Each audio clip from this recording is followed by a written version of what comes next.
بسم الله الرحمن الرحيم. وقالت اليهود ليست النصارى على شيء وقالت النصارى ليست اليهود على شيء وهم يتلون الكتاب كذلك قال الذين لا يعلمون مثل قولهم فالله يحكم بينهم يوم القيامة فيما كانوا فيه يختلفون.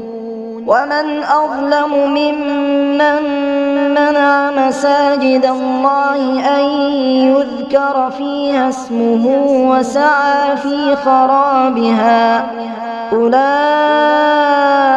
ما كان لهم أن يدخلوها إلا خائفين لهم في الدنيا خزي ولهم في الآخرة عذاب عظيم.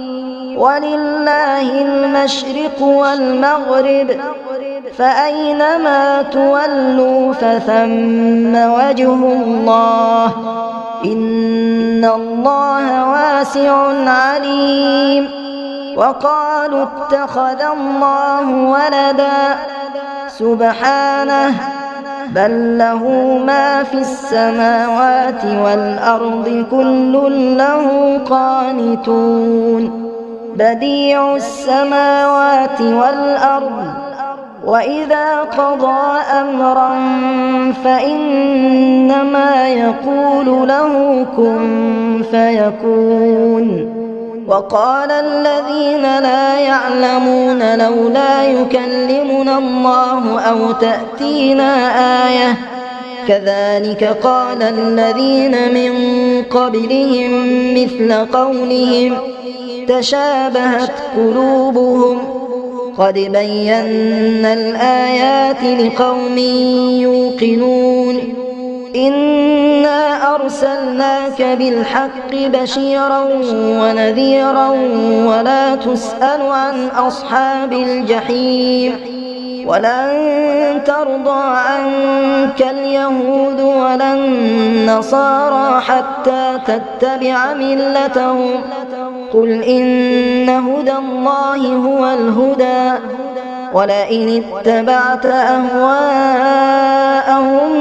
بعد الذي جاءك من العلم ما لك من الله من ولي ولا نصير.